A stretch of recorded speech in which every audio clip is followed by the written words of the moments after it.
Oui, il est bien temps de méditer sur la parole de Dieu. Il est l'heure, il est l'heure. Bonjour mes frères et sœurs. J'espère que vous allez très bien par la grâce de Dieu et que la semaine aussi se passe très bien par la grâce de Dieu. Bienvenue à vous tous qui m'écoutez pour la toute première fois sur cette chaîne. Bienvenue. Aujourd'hui, je vous invite à lire avec moi ce très beau texte rempli de merveilles du Seigneur Jésus-Christ. Marc, chapitre 4, des versets 35 à 41. Comme vous le savez déjà, voici un petit guide que je vous propose d'avoir en tête durant la lecture de ce texte. Qu'est-ce qui vous étonne dans le texte que nous allons lire? Y a-t-il quelque chose qui vous paraît bizarre dans ce texte? Qu'est-ce qui retient le plus votre attention dans le texte? Donc, ayez ce petit guide en tête. Je vous laisse quelques secondes, le temps de bien vous installer, prendre votre Bible, votre carnet de notes. C'est bon? Aussi, voici quelques textes que je vous propose de lire aussi si vous êtes disponible. Ça nous aidera à la méditation du texte que nous allons lire. Job chapitre 38, vous avez les versets. Psaume chapitre 106 ou 107 selon votre version biblique.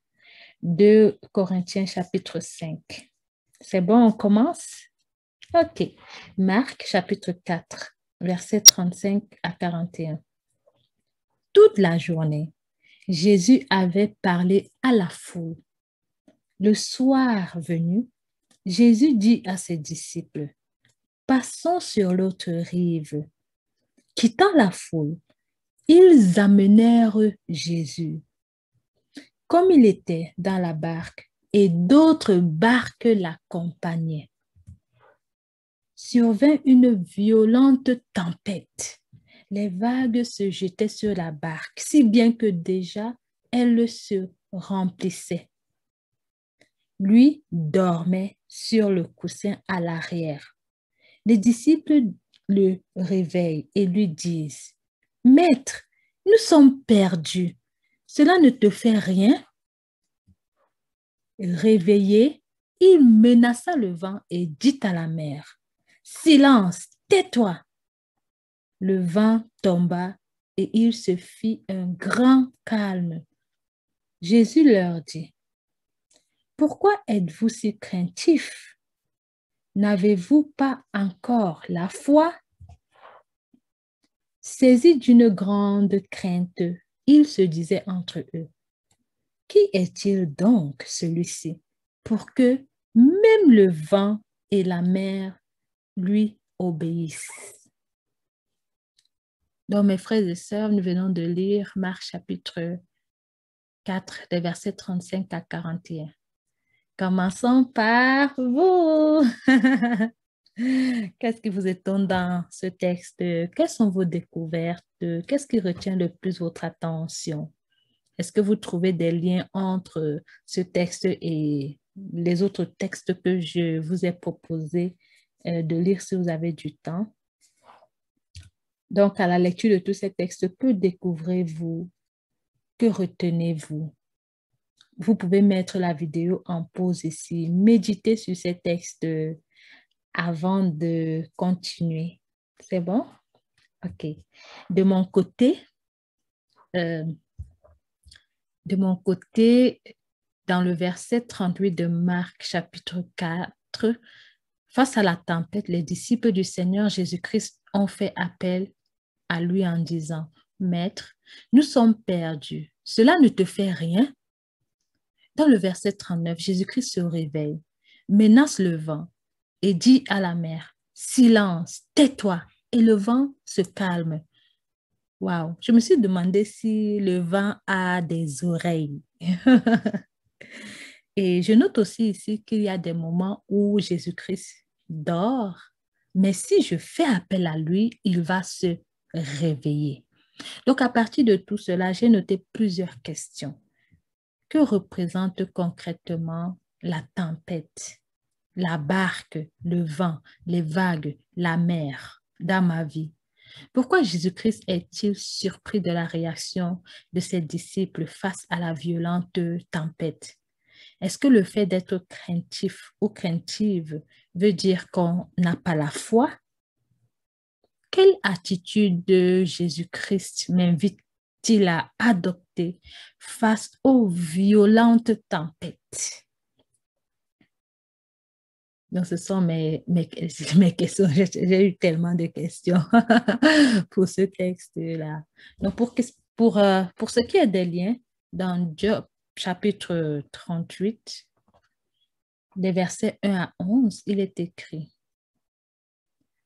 Alors, du milieu de la tempête, le Seigneur a répondu à Job. Il lui a dit: Quand la mer est sortie en jaillissant du ventre de la terre, qui a fermé les portes pour la retenir? C'est moi. Et je l'ai couverte de nuages. Je l'ai enveloppée dans un pagne de brume. J'ai arrêté sa course. J'ai mis une limite en fermant les portes avec des verrous. J'ai dit à la mer: Tu viendras jusqu'ici. Tu n'iras pas plus loin. Oui, tes vagues orgueilleuses s'arrêteront là. Et dans 2 Corinthiens chapitre 5, les versets 16 à 17, il est écrit: Désormais, nous ne regardons plus personne d'une manière simplement humaine. Si nous avons connu le Christ de cette manière, maintenant, nous ne le connaissons plus ainsi.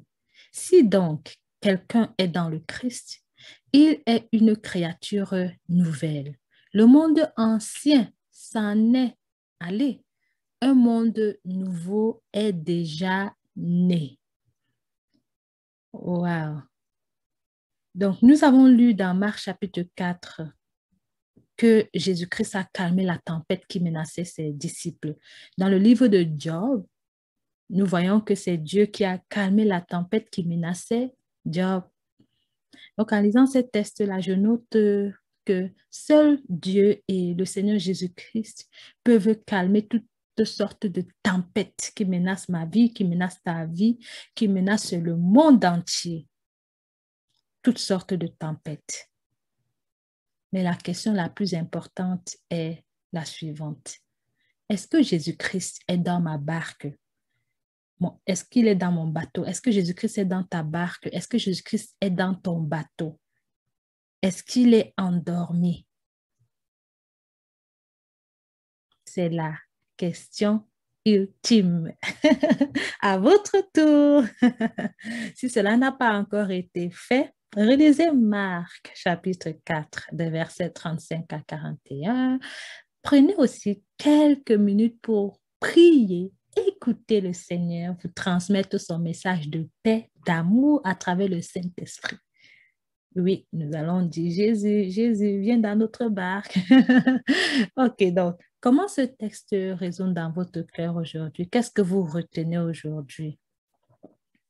Nous avons toute la semaine pour continuer à méditer sur ces textes, à partager avec les autres et à écouter les enseignements en lien avec ce texte de Marc chapitre 4. Vous pouvez écrire vos découvertes en commentaire pour que moi aussi je puisse les lire.